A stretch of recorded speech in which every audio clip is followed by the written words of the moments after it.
Student, welcome to my new video. आज के video आप सभी के लिए बहुत ही ज़्यादा इंपॉर्टेंट है क्योंकि आज के इस वीडियो में हम पढ़ने वाले हैं क्लास 12th फिजिक्स। और फिजिक्स का हम दूसरा चैप्टर पढ़ रहे थे जो है स्थिर वैद्युत विभव तथा धारिता।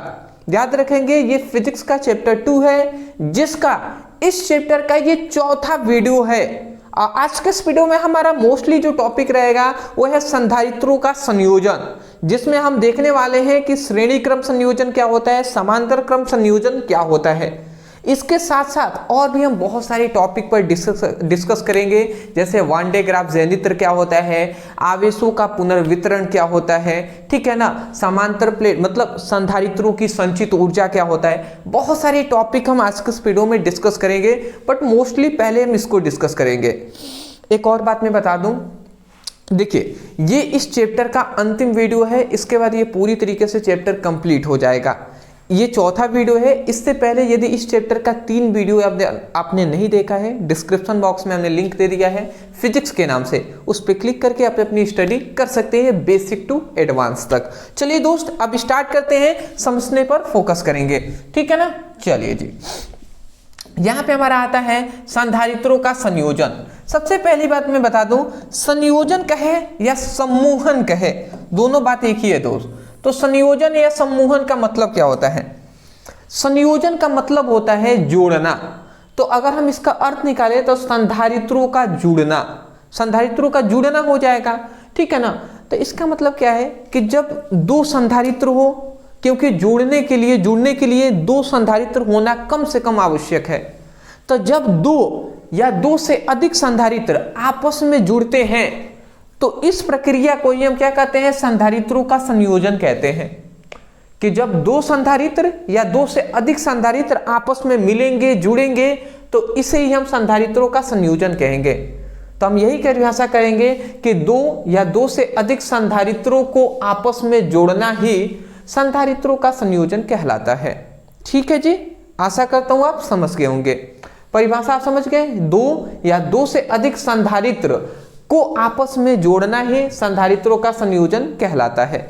अब दूसरा हमारा आता है, यहाँ पे बात समझिएगा, संधारित्रों का संयोजन के 2 प्रकार होते हैं। संधारित्रों का जो संयोजन है वो कितने 2 टाइप्स होते हैं, 2 प्रकार होते हैं। एक होता है श्रेणी क्रम संयोजन, एक होता है समांतर क्रम संयोजन। तो पहले हम जानेंगे श्रेणी क्रम संयोजन को। यहाँ पे श्रेणी क्रम संयोजन क्या होता है समझिएगा। यहाँ पे कह रहे हैं कि जब दो या दो से अधिक संधारित्रों का ऐसा संयोजन जिसमें आवेश का मान, यहाँ पे क्या बात कह दिया, जिसमें कह रहा है कि आवेश का मान नियत हो। जिसमें हमसे एक बात कह दिया, यहाँ पे बहुत ही इंपॉर्टेंट बात कह दिया है कि जिसमें क्या हो, जिसमें आवेश का मान क्या हो, आवेश का मान नियत होता है, उसे हम श्रेणी क्रम संयोजन कहते हैं। मतलब दो या दो से अधिक संधारित्र जुड़े, बट इस प्रकार जुड़े ना कि उसमें आवेश का जो मान है वो नियत हो, हम कह सकते हैं कांस्टेंट हो, तो उसे संधारित्रों का श्रेणी क्रम संयोजन कहेंगे। तो चलिए कैसे जुड़ते हैं समझिएगा। यहाँ पे हम संधारित्र ले रहे हैं, हालांकि यहाँ पे हम संधारित्र ले रहे हैं, जैसे यहाँ पे हम 3 संधारित्र ले रहे हैं, ठीक है। आप कितना भी ले सकते हैं, जैसे मोस्टली हम यहाँ पे 3 लेकर ही बता रहे हैं। फर्स्ट संधारित्र, सेकेंड, थर्ड।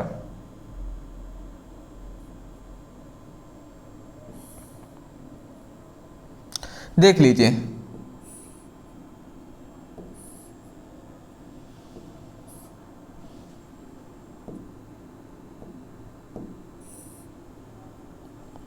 यहाँ पे अगर मैं बताऊं, यहाँ पे 3 संधारित्र दिखाई दे रहे हैं। एक है ये C1 संधारित्र, ये है C2 संधारित्र, ये है C3 संधारित्र, ठीक है ना। अब इस संधारित्र को हमने यहाँ से क्या किया है, इसमें हमने आवेश दिया है, इसमें हमने आवेश दिया।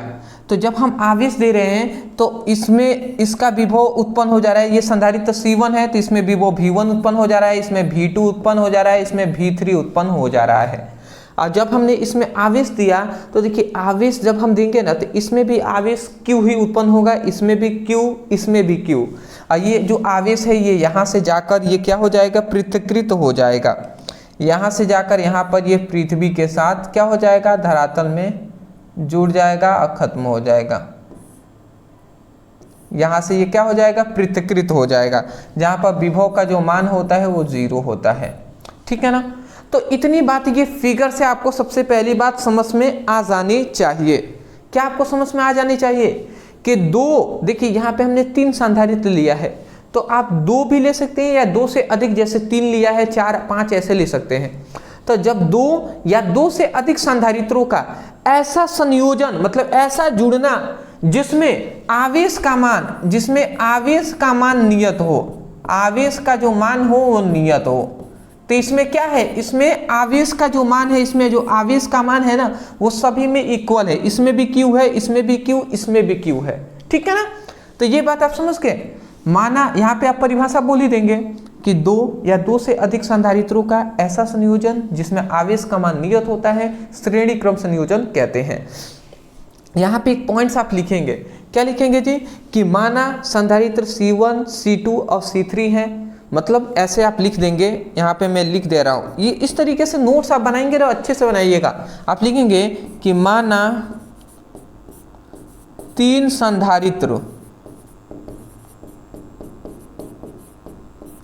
C1, C2 व C3 है, जिस पर विभव V1, V2 और V3 है, जिसका विभव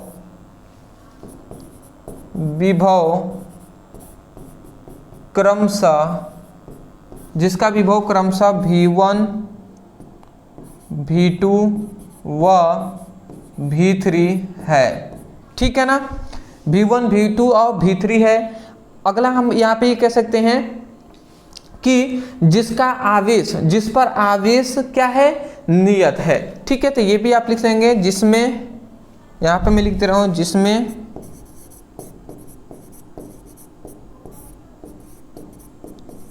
आवेश नियत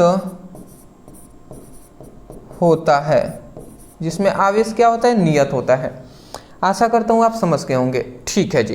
तो इतना आप समझ गए। तो अब देखिए, अब हम क्या यहाँ से कर सकते हैं जी। सबसे पहली बात हम यहाँ पे ये कर सकते हैं कि हम, चूंकि हमें क्या ज्ञात करना है, श्रेणी क्रम संयोजन के लिए फॉर्मूला, तो यहाँ पे हम ये कर सकते हैं ना, सबसे पहली बात कि ये टोटल जो संधारित्र है इसमें कुल विभव का मान ज्ञात करेंगे। तो हम सबसे पहले यहाँ पे लिखेंगे कि संधारित्रों, मतलब श्रेणी क्रम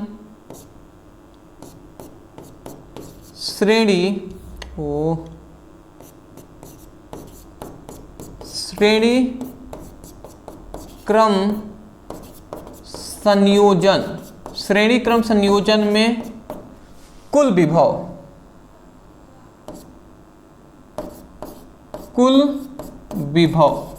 तो श्रेणी क्रम संयोजन में कुल विभव का मान क्या हो जाएगा, कुल विभव, देखिए यहाँ पे विभव है V1, V2 और V3, जब तीनों को हम जोड़ देंगे तो कुल विभव निकल जाएगा।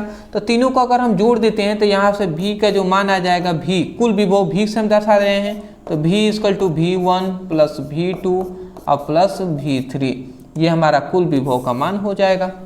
ठीक है ना। तो यहाँ पे हमारा कुल विभव का मान हो गया V1 + V2 + V3। ठीक है जी। तो ये हमारा हो गया जी। इसको हम कर लेते हैं समीकरण फर्स्ट। सबसे पहले हमने ज्ञात कर लिया कि 3 संधारित्र हैं जिसका विभव है V1, V2, V3, तो कुल विभव हो जाएगा V1 + V2 + V3 हो जाएगा। ठीक है जी। उसके बाद अब देखिए, ठीक है, उसके बाद अब हम एक और बात जानते हैं। क्या हम जानते हैं जी, हम जानते हैं कि धारिता का फॉर्मूला हम जानते हैं। धारिता C = क्या होता है, Q/V होता है, Q/V होता है, ये हम जानते हैं।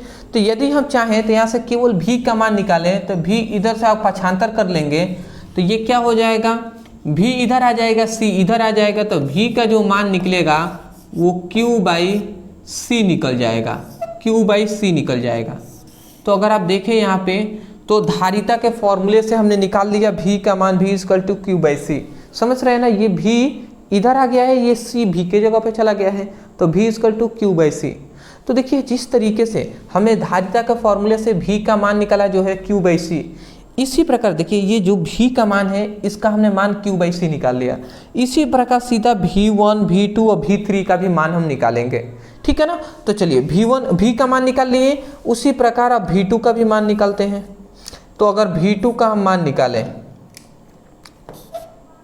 सॉरी v1 का मान, तो v1 का मान क्या हो जाएगा, देखिए सभी संधारित्र में जो आवेश का मान है वो तो नियत है, q ही है, तो इसके लिए भी v1 के लिए भी q हो जाएगा, और परंतु v1 के लिए संधारित्र क्या हो जाएगा, c1 हो जाएगा। तो c1 हमने लिख दिया यहाँ पे, ये हमारा समीकरण 2 हो जाएगा। इसी प्रकार v2 के लिए क्या कर देंगे, v2 के लिए q/c2 कर देंगे, देख रहे हैं ना, v2 के लिए c2 कर देंगे, q तो सभी में नियत है आवेश, तो ये क्या हो जाएगा, दूसरा हमारा ये हो जाएगा। और तीसरा फॉर्मूला हो जाएगा v3 इक्वल टू q/c3 हो जाएगा, v3 के लिए c3 हो जाएगा, तो ये c3 का मान हो जाएगा। आशा करता हूँ कि आपको समझ में आ रही होंगी, ठीक है जी। तो ये अगर हम इसको देखिए, इसको समीकरण फर्स्ट माने हैं, तो इसको 2 कर लेते हैं, इसको 3, इसको 4 और इसको 5, तो ये हमने कर लिया। अब हमें कुछ नहीं करना है दोस्त, जैसे हमने v1, v2, v3 इन सभी का मान हमने इस समीकरण में रखना है, तो हम ये लिख सकते हैं कि समीकरण 2, 3, 4, 5 का मान समीकरण फर्स्ट में रखने पर ये हम लिख सकते हैं, तो बिल्कुल लिख सकते हैं जी। तो ऐसे हम यहाँ पे लिख देते हैं, समीकरण 2, 3, 4, 5 का मान 1 में रखने पर, अब रख लेते हैं तो देखते हैं जी क्या मिलता है। तो v equal to v1 plus v2 plus v3, ठीक है। अगर इसमें हम रख दें तो v का मान आप देखें, v का मान यहाँ पे है q/c, तो यहाँ पे हम लिख देते हैं q/c लिख देते हैं। v1 का मान देखिए q/c1 हमने कर दिया, तो q/c1, v2 का मान है q/c2, अब v3 का मान क्या हो जाएगा, q/c3 हो जाएगा, ये हो गया। अब देखिए इसमें देखिए आवेश, इसमें भी q है, इसमें भी q, इसमें भी q, आवेश को कॉमन कर लेते हैं। तो जैसे ही हम कॉमन करेंगे तो ये क्या हो जाएगा, ये तो हमारा q/c है ही, इसमें आवेश को हमने कॉमन कर लिया, तो इधर क्या बचा, ऊपर बचा 1/c1, 1/c2 और प्लस 1/c3, ये बच गया।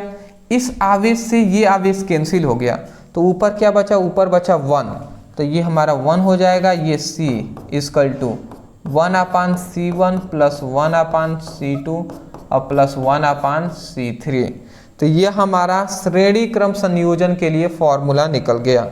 ये हमारे श्रेणी क्रम संयोजन के लिए ये क्या निकल गया है, फॉर्मूला निकल गया है, जो आपको दिखाई यहाँ पे दे रहा है 1/c equal to 1/c1 plus 1/c2 plus 1/c3।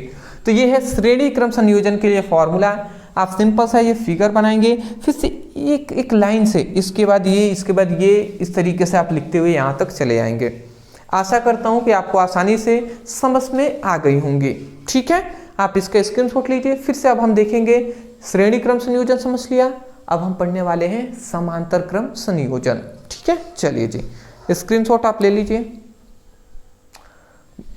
बहुत ही अच्छी बात है जी, बहुत ही अच्छी बात है, इतना आप समझ लिए हैं, अच्छी बात है।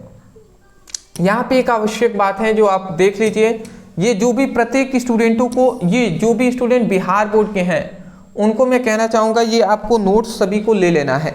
देख लीजिए बिहार बोर्ड के स्टूडेंटों के लिए ये नोट्स प्रोवाइड किया जा रहा है पूरी फिजिक्स की और केमिस्ट्री का संपूर्ण किताब का।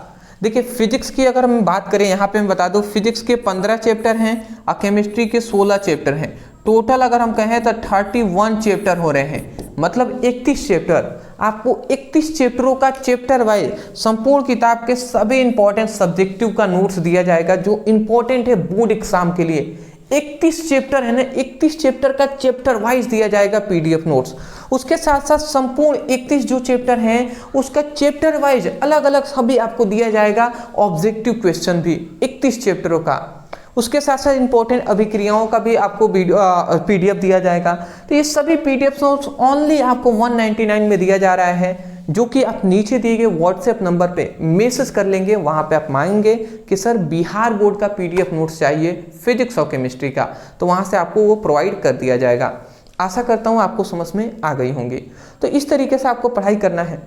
मैं स्पेशली आपको चैप्टर वाइज, पहले फिजिक्स के 15 चैप्टर, फिर केमिस्ट्री का 16 चैप्टर, इस तरीके से इसलिए स्पेशली हम देने का प्रोवाइड कर रहे हैं, जैसे आपको मान लेते हैं चैप्टर वाइज रहेगा। तो मान लेते हैं पहले चैप्टर का आपने सब्जेक्टिव तैयार कर लिया, तो आपको पता है पहले चैप्टर का हमें तैयार है, दूसरे चैप्टर अभी नहीं पढ़े हैं, दूसरे चैप्टर तैयार करना है, या 5 चैप्टर तैयार कर लिए, अभी भी हमारे पास अभी 6ठा 7वां अभी सभी चैप्टर पढ़ना है। तो चैप्टर वाइज हम देंगे तो आपके दिमाग में रहेगा इतना चैप्टर तैयार है, इतना चैप्टर तैयार करना है। तो इस तरीके से बेनिफिट होता है जी। चलिए कोई नहीं, टाइपिंग नोट्स से आपको बेहतरीन मिलेंगे। नीचे व्हाट्सएप नंबर है, मैसेज कीजिए और नोट्स को ले लीजिए, ठीक है ना। चलिए PDF नोट्स है, व्हाट्सएप पर ही आपको सेंड कर दिए जाएंगे। अगला हमारा आता है समांतर क्रम संयोजन। समांतर क्रम संयोजन क्या होता है जी, समझिएगा। समांतर क्रम संयोजन का मतलब कि 2 या 2 से अधिक संधारित्रों का ऐसा संयोजन जिसमें विभव, यहाँ पे जिसमें इस तरीके से रहेगा, जिसमें विभव का मान नियत रहता है, उसे समांतर क्रम संयोजन कहते हैं। देखिए टाइपिंग में थोड़ा सा मात्रा इधर उधर हो तो थोड़ा सा आप समझ लीजिएगा, ठीक है ना, क्योंकि टाइपिंग ज़्यादा करना होता है दोस्तों, उसमें थोड़ी बहुत डिफिकल्ट, थोड़ी बहुत मिस्टेक हो सकती है। मतलब यहाँ पे ये कहा जा रहा है कि 2 या 2 से अधिक संधारित्रों का ऐसा संयोजन जिसमें कह रहा है कि विभव का मान नियत हो, उसमें आवेश का कह रहा था, इसमें कह रहा है विभव का मान नियत हो, उसे हम क्या कहेंगे, उसे हम कहेंगे समांतर क्रम संयोजन, ठीक है ना। चलिए जी, तो समांतर क्रम संयोजन का सबसे पहले हम फिगर बनाते रहे हैं। तो अगर हम फिगर बनाएं, सॉरी,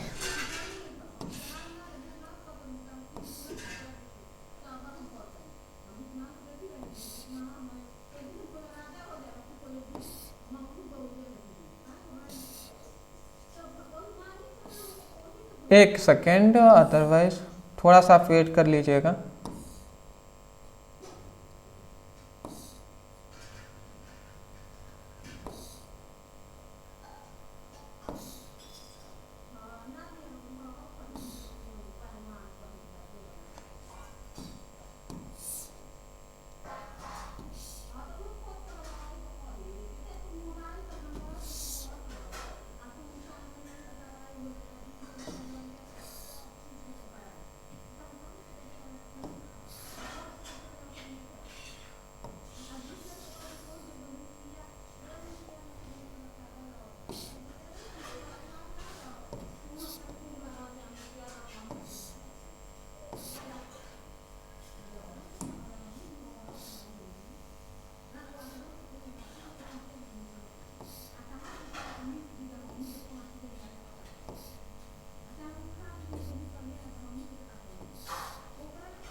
जहाँ पर विभव का मान 0 है।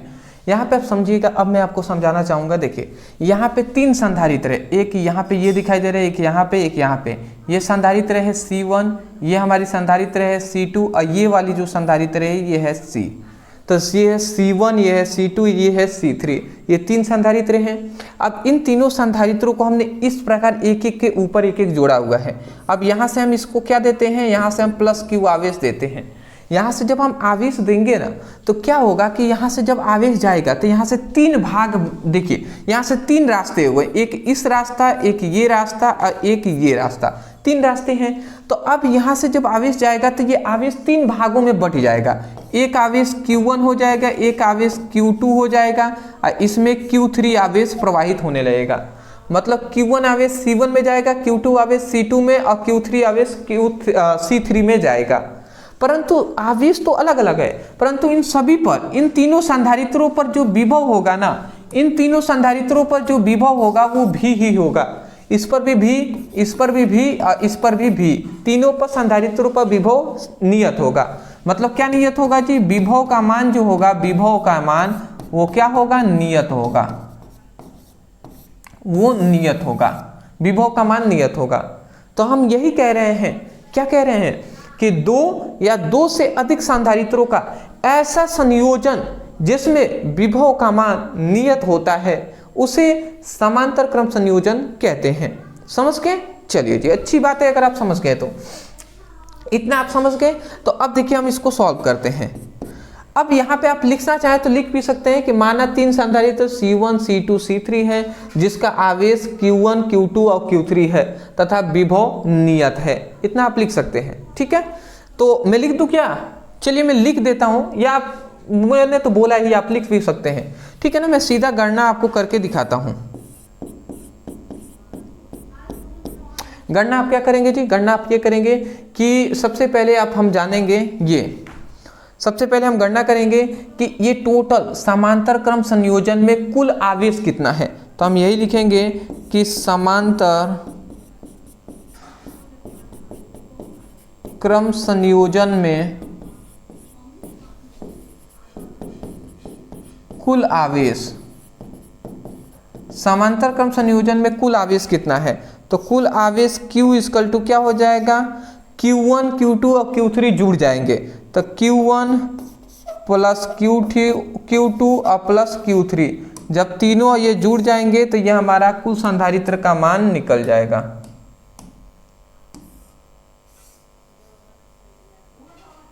ठीक है, तो ये हमारा समीकरण, इसको फर्स्ट मान लेते हैं कि समांतर क्रम संयोजन में कुल आवेश का मान ये हो गया।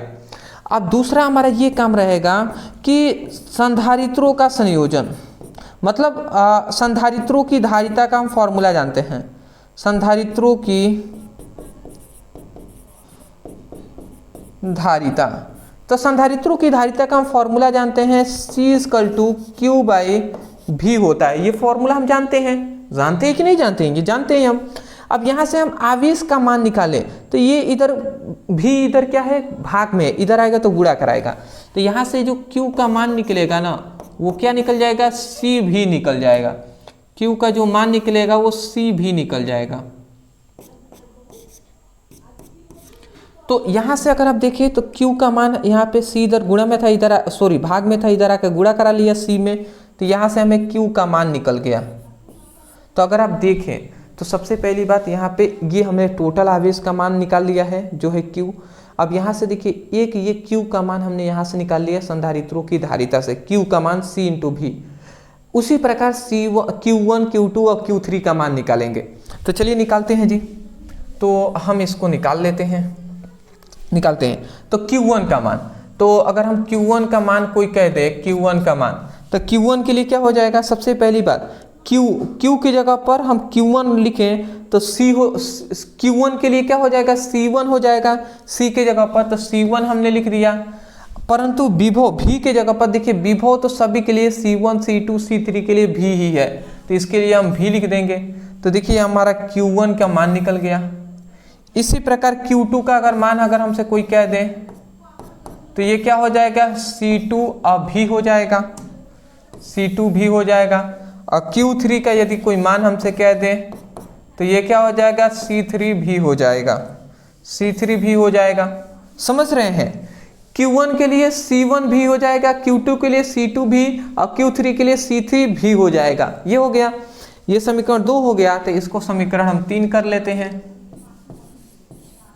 इसको समीकरण 4 कर लेते हैं, इसको समीकरण 5 कर लेते हैं। अब देखिए समीकरण 2, 3, 4, 5 को, इन सभी के मान को समीकरण फर्स्ट में हम रख देंगे। तो हम लिखते हैं समीकरण 2, 3, 4, 5 के मान को 1 में रखने पर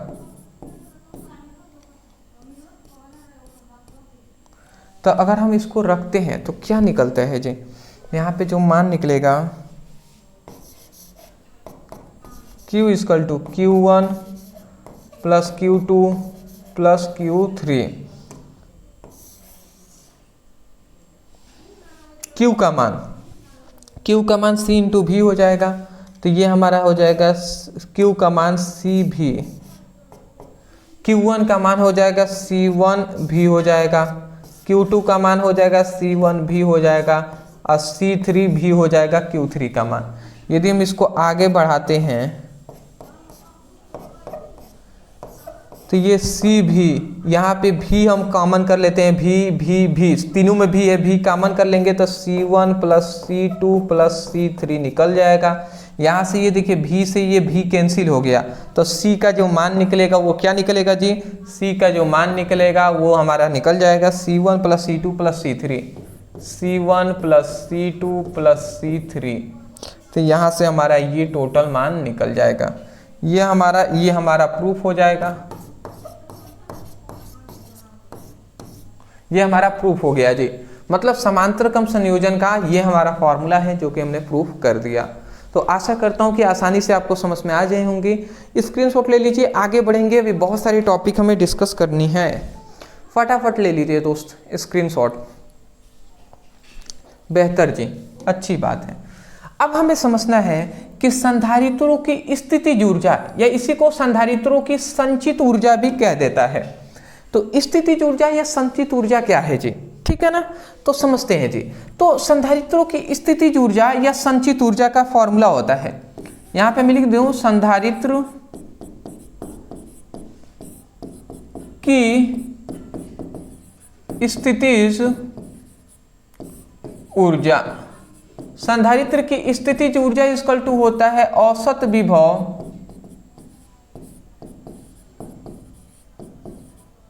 गुणे कुल आवेश।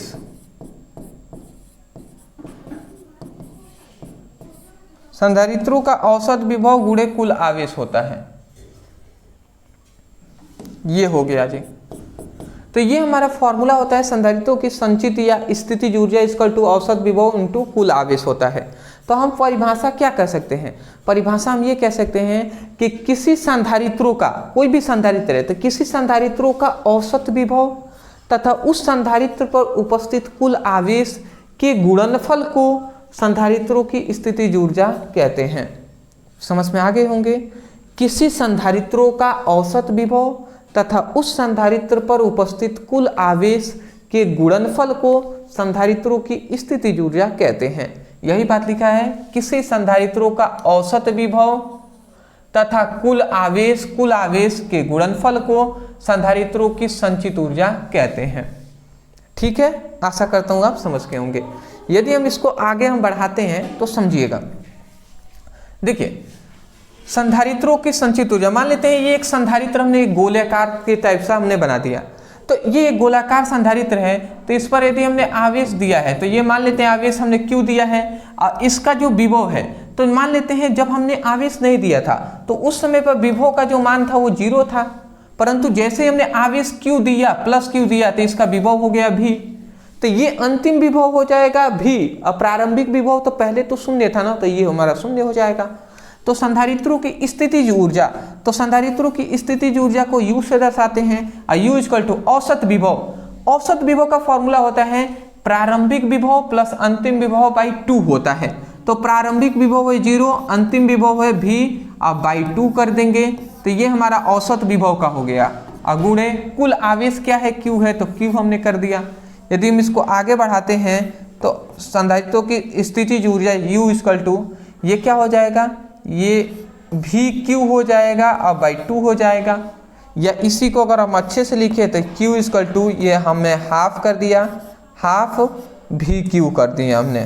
तो ये हमारा संधारित्रों की स्थितिज ऊर्जा का ये हमारा फॉर्मूला निकलता है जी। U इक्वल टू क्या निकल गया, हाफ भी इंटू Q निकल गया। ठीक है ना।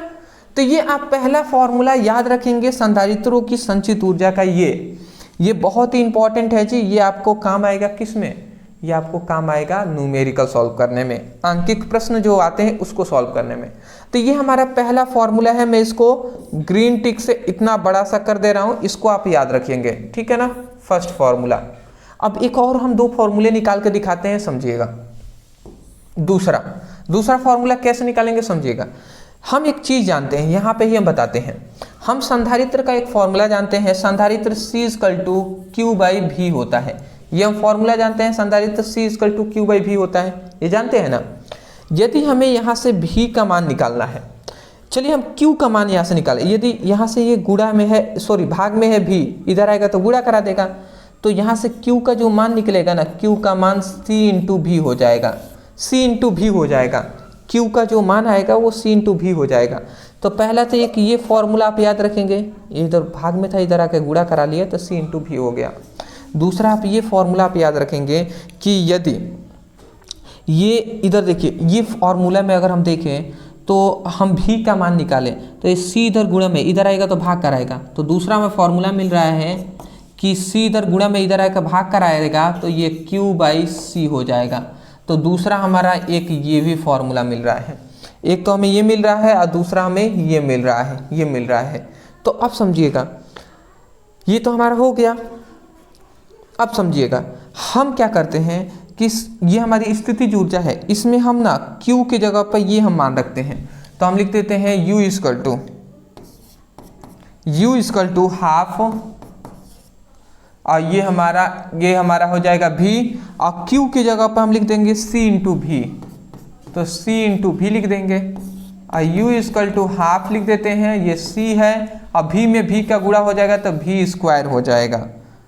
तो V स्क्वायर हो गया, तो ये हमारा हो जाएगा जी।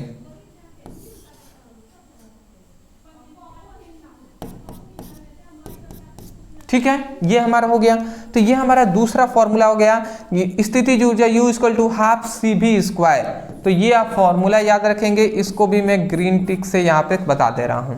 पहला ये फॉर्मूला, दूसरा ये फॉर्मूला, तीसरा देखिए ये हमने किसके जगह पर, Q की जगह पर ये मान रखा है, तो अब हमें V की जगह पर ये मान रखेंगे Q/C। तो अगर हम इसका रखें तब यहाँ पे U इक्वल टू हाफ, अब V के जगह पर हम Q/C लिख देते हैं, Q/C उनटू Q है तो Q लिख दिए। तो ये अगर हम आगे बढ़ाते हैं U इक्वल टू हाफ और Q स्क्वायर और बाई C।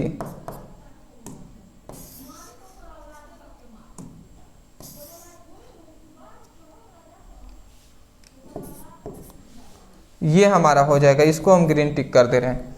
तो देखिए एक ये है, एक ये है, एक ये है, ये तीनों आप फॉर्मूला तैयार रखेंगे, ठीक है ना। ये मैं इरेज कर दे रहा हूँ, ये केवल मैंने समझाने के तौर पे आपको बताया है।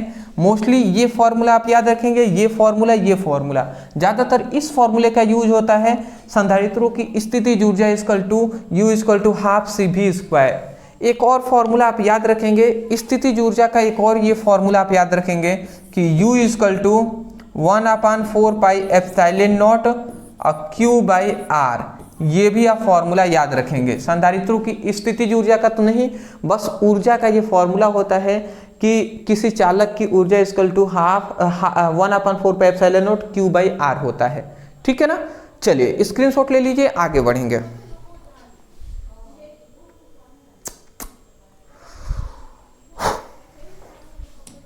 नेक्स्ट अब हमारा आता है आवेशों का पुनर्वितरण, ठीक है ना। अब आवेशों का पुनर्वितरण आप समझने वाले हैं कि आवेशों का पुनर्वितरण क्या होता है जी, ठीक है ना।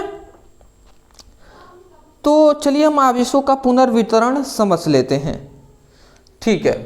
तो देखिए यहाँ पे लिखा गया है माना, यहाँ पे माना रहेगा, ठीक है ना। लिखा गया है कि माना दो पिंड A व B है। मैं थोड़ा सा आपको पहले बता दे रहा हूँ, उसके बाद मैं पढ़ूंगा तो ज़्यादा आपको समझ में आएंगे। यहाँ पे दो हम पिंड ले लेते हैं, एक ये पिंड है और एक ये पिंड है। ये दो हमारे पिंड है, एक को हम A पिंड कह दे रहे हैं, ये हमारी B पिंड है, ठीक है ना। A पिंड पर जो आवेश है, A पिंड पर जो आवेश है वो है Q1, विभव है V1 और संधारित्र है C1। जो B पिंड है इस पर जो आवेश है वो है Q2, विभव है V2 और संधारित्र है C2। ये है जी, ठीक है। अब ये दोनों जो हमारे क्या है, हम आवेशित पिंड है, ठीक है ना। ये दोनों आवेशित पिंड है। तो यहाँ पे जो आवेशों का पुनर्वितरण है ना, जब आवेशों का इन दोनों के बीच पुनर्वितरण हो रहा है तो इसका विभव जो हो जा रहा है वो V हो जा रहा है। पहले तो विभव इसका क्या थे, V1 और V2 थे, V1 था और V2 था, परंतु जब आवेश का पुनर्वितरण हो रहा है, मतलब ट्रांसफर हो रहा है इधर से इधर या इधर से इधर हो रहे हैं, तो उस समय पर विभव क्या हो जाएगा, v हो जाएगा। ठीक है, तो यहाँ पे कह रहा है आवेशों का पुनर्वितरण का मतलब देखिए, माना दो समान पिंड A व B हैं, A पर प्लस Q धारिता C1 तथा विभव V1 है। मतलब माना दो पिंड A व B है, माना दो पिंड A व B है, ठीक है ना।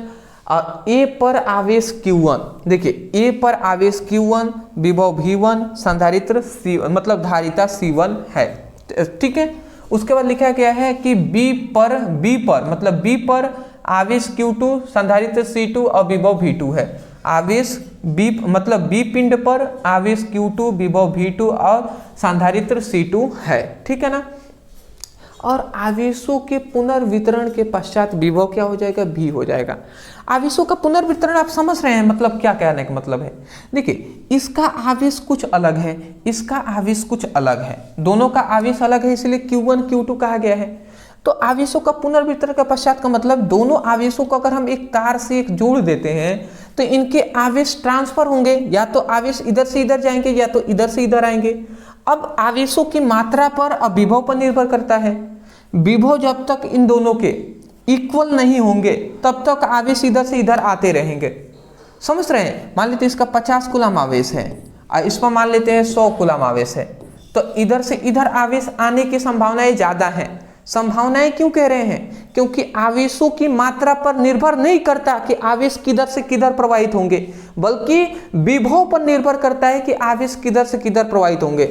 मतलब यदि 100 वोल्ट का विभव है तो इधर मान लेते हैं 50 वोल्ट है विभव और इधर मान लेते हैं 30 वोल्ट है विभव, तो अब हम 100% कह सकते हैं कि आवेश जो होगा वो इधर से इधर प्रवाहित होगा, समझ रहे हैं। बट ऐसे मान तो दिया नहीं है यहाँ पे, बस Q1 Q2 कहा है, तो हमें पता नहीं है कि किसका मान सबसे अधिक है किसका कम है, ठीक है ना। तो इसीलिए हम यहाँ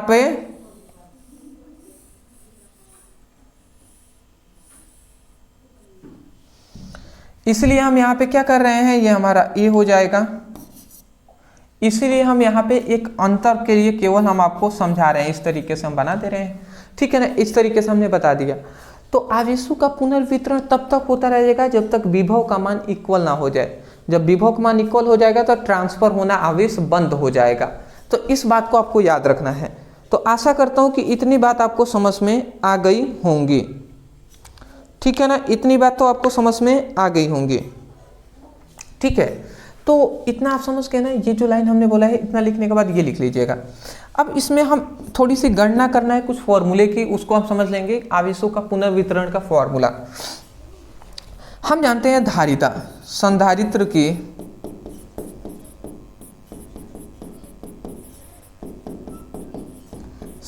की धारिता का फॉर्मूला जानते हैं, C=Q/V। ये हम जानते हैं। यदि हम V का मान ओनली निकाले तो V क्या हो जाएगा, V का मान निकालेंगे तो ये इधर गुणा में आएगा, फिर से इधर ये दोनों का एक दूसरे को ट्रांसफर कर देते हैं तो V का मान आ जाएगा Q/C हो जाएगा। तो देख लीजिए यहाँ पे अगर हम बताएं आपको अच्छे से तो आपको तो दिखाई दे ही रहा होगा कि यहाँ से V का मान हमने निकाल लिया है। तो देखिए यहाँ पे हमने V का मान निकाला है, ठीक है ना। ये हमारा कुल विभव है, ये कुल आवेश है, ये कुल संधारित्र है। तो यदि हम यहाँ पे क्या करते हैं, V कुल आवेश है। कुल आवेश कैसे होगा जी, इसमें कुल आवेश अगर कोई पूछ दे तो इसका आवेश है Q1, इसका आवेश है Q2, जब दोनों को जोड़ देंगे तो कुल आवेश निकल जाएगा। तो दोनों को हम जोड़ लेते हैं तो Q1 और प्लस Q2, यही तो कुल आवेश होंगे ना, Q का मान, तो ये हमने लिख दिया। और कुल संधारित्र कैसे होंगे, C1 और C2 को जोड़ देंगे तो ये हमारा C1 हो जाएगा, ये हमारा C2 हो जाएगा।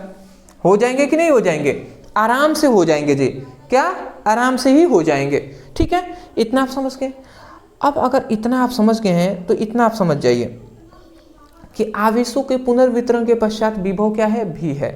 अच्छा मैं आपसे अगर पूछूं, मैं आपसे केवल पूछ रहा हूं कि ये बताइए कि जो हमारा यहाँ पे Q है, मतलब ये इधर C इधर क्या है, गुणा में है, इधर आएगा तो भाग कराएगा कि नहीं कराएगा। ये इधर C इधर गुणा में है, इधर आएगा तो सॉरी इधर भाग में, इधर आएगा तो गुणा कराएगा। मतलब यदि हम यहाँ से Q का मान निकालें तो ये C इधर आ जाएगा तो V मतलब क्या हो जाएगा, CV हो जाएगा, सी भी होगा कि नहीं होगा जी, सी भी हो जाएगा कि नहीं, हो सकता है बिल्कुल। तो अब समझिएगा, अगर इस फॉर्मूले से हम Q1 का मान निकालें तो Q1 का मान क्या हो जाएगा जी, Q1 का मान हो जाएगा तो यहाँ पे Q1 कर देंगे, और Q1 के लिए संधारित्र C1 है तो C1 हम कर देते हैं, परंतु विभव इन दोनों का भी नहीं हम लिखेंगे, आवेशों के पुनर्वितरण के पश्चात विभव भी हो जाएगा, तो C1 का मान हो जाएगा, Q1 का मान C1 भी हो जाएगा। तो ये Q1 के जगह पे हम क्या लिख सकते हैं, हम लिख सकते हैं, ये तो हमारा वैल्यू है ही, ठीक है ना, बट इसके बाद अगर हम चाहें तो इसको हम और भी तोड़ कर लिखना चाहें तो V इक्वल टू Q का मान हम लिख सकते हैं C1 भी हो जाएगा, C1 भी हो जाएगा, और Q2 का मान अगर हम लिखें तो Q2 का मान क्या हो जाएगा, C2 V2 हो जाएगा। Q2 का अगर हमसे मान पूछे दे तो क्या कर देंगे, C2 भी कह देंगे, C2 अभी है तो इसके लिए भी C2 भी।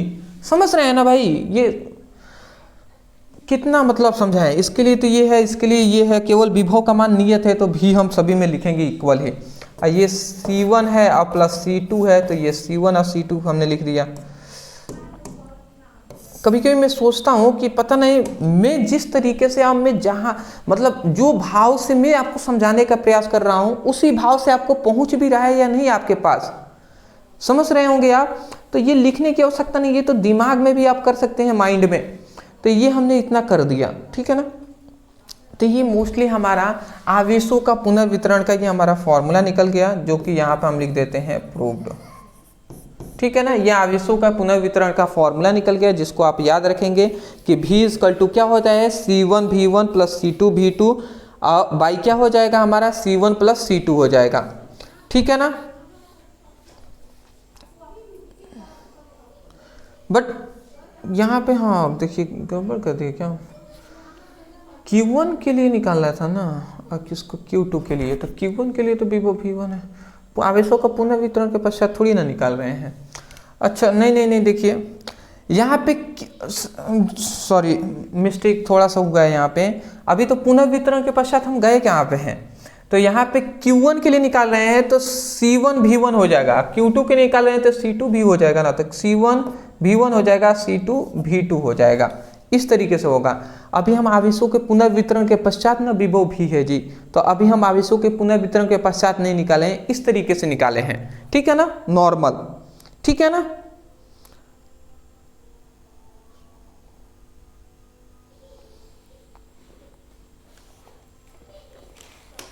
चलिए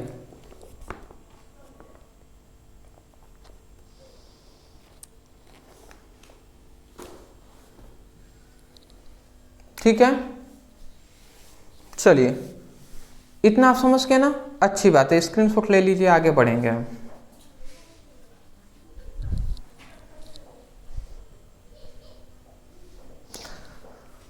अब हमारा आता है वॉन डे ग्राफ ज़ेनित्र, जो कि हमारा अंतिम टॉपिक रहेगा, इसके बाद ये चैप्टर पूरी तरीके से कंप्लीट हो जाएगा। बहुत ही इंपॉर्टेंट ये भी टॉपिक है, चलिए इसको समझ लेते हैं। वॉन डे ग्राफ ज़ेनित्र है क्या जी, सबसे पहले आता है वॉन डे ग्राफ ज़ेनित्र है क्या। तो वॉन डे ग्राफ ज़ेनित्र एक ऐसा यंत्र है, यंत्र मतलब होता है एक ऐसा मशीन है, ठीक है ना, या युक्ति है हम कह सकते हैं। वॉन डे ग्राफ या वॉन डी ग्राफ भी कहते हैं। तो वॉन डे ग्राफ ज़ेनित्र एक ऐसा यंत्र है जिसकी सहायता से लगभग 10 लाख का वोल्ट का विभव उत्पन्न किया जा सकता है। मतलब लगभग 10 लाख से अधिक वोल्ट का विभव हम उत्पन्न कर सकते हैं, ठीक है ना। मतलब बहुत ही खतरनाक है जी, 10 लाख से अधिक वोल्ट का विभव उत्पन्न कर सकते हैं। हमारे घरों में जो लाइट आता है, बिजली आता है, वो कितने, वो 230 240 यही वोल्ट का आता है। 230 समझ रहे हैं, 230 वोल्ट 240 वोल्ट आता है लगभग।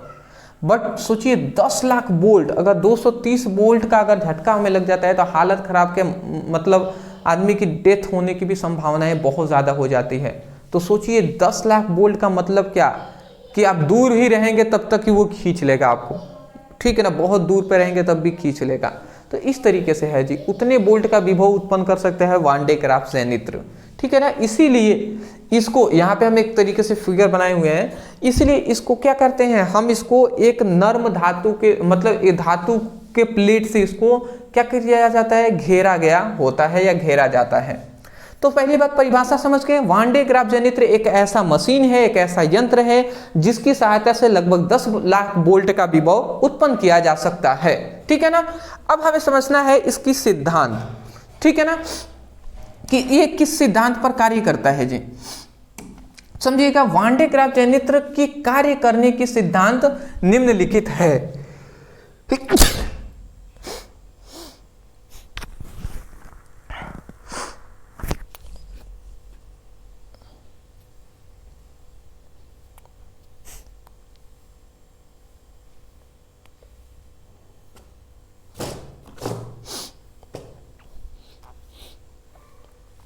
चलिए मैं माफी चाहूंगा थोड़ी से। चलिए सिद्धांत क्या है, तो वान डे ग्राफ जनित्र का कार्य करने का सिद्धांत निम्नलिखित है। दो ही इसके सिद्धांत है जी। सबसे पहली एक सिद्धांत है, दूसरा पहला सिद्धांत है किसी आवेशित चालक में विद्युत विसर्जन उसके नुकीले सिरों पर अधिक होता है। मतलब यहाँ पे कह रहा है कि कोई आवेशित चालक पर विद्युत विसर्जन है उसकी नुकीले सिरों पर अधिक होता है। मतलब विद्युत आवेशित चालकों का जो विद्युत विसर्जन है ना, वो इसके नुकीले सिरे, ये एक हमारा वान डे ग्राफ है, इसकी नुकीला सिरा यही है, इसके नुकीले सिरों पर अधिक होता है। मतलब ये कहा जा रहा है कि आवेशित चालक पर विद्युत विसर्जन नुकीले सिरों पर अधिक होने का मतलब है कि इसका सबसे ज्यादा पावर हम कह सकते हैं, या इसकी मतलब अधिक शक्ति जो होती है इसकी नुकीले सिरों पर ही होती है, किसके इसी के ऊपर आवेश होता है। ठीक है ना। इसीलिए दूसरी बात कह रहा है कि खोखले गोले पर आवेश उसके बाहरी पृष्ठ पर विद्यमान होता है। मतलब खोखला, ये जो हमारा ये एक खोखला गोला है, ये हमारा एक खोखला गोला है, इस पर जो आवेश होगा ना, ये जो आवेश दिखाई दे रहा है ये इसकी ऊपरी सतह पर ही होगा, केवल ऊपर की सतह पर होगा, अंदर नहीं होगा आवेश, केवल ऊपरी सतह पर होता है। तो वही कहा जा रहा है खोखले गोले पर आवेश उसकी बाहरी पृष्ठ पर विद्यमान होता है, फैला हुआ होता है। ठीक है, इतनी बात समझ के यहाँ पे अब हमें इसकी रचना सब हम बताएंगे, कार्यविधि समझाएंगे। पहले थोड़ा सा मैं यहाँ पे एक्सप्लेन कर देना चाहूंगा। ये क्या है, खोखला गोला है, ठीक है ना। उसके बाद ये खोखला गोला है। अब हमने क्या किया है, इसमें आपको दो यहाँ पे घिरनियां दिखाई दे रही हैं, एक P1 एक P2, और यहाँ पे एक सिल्क और रबड़ का बना हुआ एक बेल्ट होता है, जो ये आपका बेल्ट है, ये घिरनी की सहायता से क्या हो रहा है, नाच रहा है। ठीक है ना, समझ रहे हैं, ये समझ गए। उसके बाद यहाँ पे दो ब्रूस हैं, दो हम कह सकते हैं कंघी हैं, जो है एक है C1 और एक है C2, ये दो कंघियां हैं। जो C1 कंघी है ना, इसको हमने डिस्ट धारा DC से हमने जोड़ा हुआ है, इसमें कुंजी लगा दिए हैं और इसको पृथ्वी की सतह से जोड़ दिया गया है। ठीक है ना। तो इतनी बात आप समझ गए। चलिए अब जब हम जैसे, अब क्या होता है कि इस DC से हम जैसे आवेश को प्रवाहित करते हैं, इस DC से हम आवेश देते हैं ना, तो ये आवेश यहाँ पे इस ब्रश, मतलब ये हमारी जो घिरनी है P2, इससे जुड़ा हुआ रहता है। तो जब आवेश देंगे तो यहाँ से आवेश जो है ना, इस बेल्ट की सहायता से इस तरीके से जाता है और यहाँ पर आता है। जैसे ही यहाँ पे आएगा तो यहाँ के बाद फिर से ना ये जो आवेश है ये इस धातु के प्लेट पर आने लगेंगे, तो ये अंदर तो जाएंगे नहीं, इस प्लेट की ऊपरी सतह पर उत्पन्न होने लगते हैं और इकट्ठा होने लगते हैं। ठीक है ना। चलिए अब आप सोचेंगे कि सर रबड़ का जो बना हुआ है तो इसमें आवेश कैसे जा पाएगा। आवेश इस तरीके से जाएगा, ये जो कंघी है ना, तो कंघी जो होता है ये इसको, इस रबड़ की प्लेट को खींचता है, और जब खींचेंगे ना कोई भी चीज़ को, तो हम जानते हैं कि खींचने से, घर्षण से आवेश उत्पन्न होता है। तो उसी कारण यहाँ से आवेश उत्प्रेरित हो जाता है, प्रेरित होकर यहाँ से जाने लगता है। चलिए इसकी ये इतनी बात समझ के अब इसकी कार्य रचना समझ लेते हैं। अभी एक एक पॉइंट समझ में आएंगे। रचना क्या है, तो देखिए इसमें कह रहा है कि इसमें एक धातु का बड़ा खोखला गोला S1 होता है। तो देख लीजिए, इसमें धातु का एक बड़ा खोखला गोला क्या होता है, S1 होता है। ठीक है ना, जो दो चालक स्तंभ A व B पर उपस्थित होता है, मतलब दो चालक स्तंभ पर खड़ा होता है। तो देखिए ये जो हमारा एक अचालक स्तंभ है A और एक अचालक स्तंभ है B, तो दो अचालक स्तंभों पर ये खड़ा हुआ है, ये टिका हुआ है। अगला कह रहा है तथा इसमें एक रबड़ व सिल्क का बेल्ट होता है, जो दो घिरनियां P1 व P2 द्वारा विद्युत मोटर की सहायता से चलाई जाती है। मतलब इसमें क्या होता है, इसमें एक रबड़ और सिल्क का बेल्ट होता है, जो दो घिरनियां P1 और P2 कि P1 और P2 को विद्युत मोटर की सहायता से चलाई जाती है। मतलब विद्युत मोटर की सहायता से इस P1 और P2 जो घिरनियाँ है इसको हम नचाते हैं, चलाते हैं। ठीक है ना, ये आप समझ के। फिर से कह रहा है तथा इसमें दो नुकीला कंगा C1 और C2 होता है। मतलब इसमें दो नुकीला कंगा होता है, एक C1 है एक C2 है। ठीक है ना, देखिए यहाँ पे लिखा गया C1 कंगा उच्च विभव वाले स्रोत DC से जुड़ा होता है और जो C1 कंगा है ना वो उच्च विभव वाले DC स्रोत मतलब डिस्ट धारा से क्या होता है, डायरेक्ट करंट से जुड़ा हुआ होता है। तो ये है इसकी रचना। मैं आशा करता हूँ कि सब हमने यहाँ से एक्सप्लेन किया है। इस बात को एक एक पॉइंट्स आपको समझ में आ गई होंगी। एक दो बार पढ़ेंगे ना सब याद हो जाएगा। ठीक है ना, उसके बाद ये आपको इतनी बात आपको याद रखना है। ठीक है ना, इतना आपको रचना याद रखना है। ठीक है,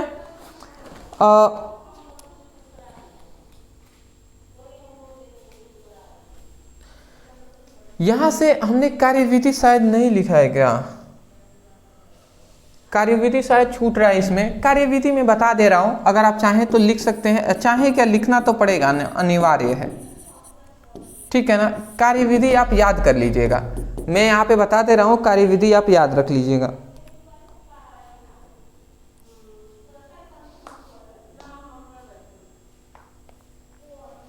ठीक है ना, देखिए यहाँ पे बात को समझिएगा, मैं समझा दे रहा हूँ, वही आपको कार्यविधि में अपनी तरफ से एक्सप्लेन कर देना है।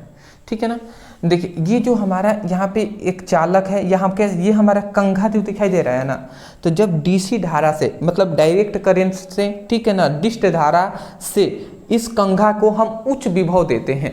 ठीक है ना, मतलब जब हम कंघी C1 को हम आवेशित करते हैं, ठीक है ना, तो जब हम अधिक आवेशित करते हैं तो ये जो आवेशित हो जाएगा कंघा, इस आवेशित होने के कारण ये जो बेल्ट है आवेश को ये क्या करेगा, यहाँ तक पहुँचाएगा।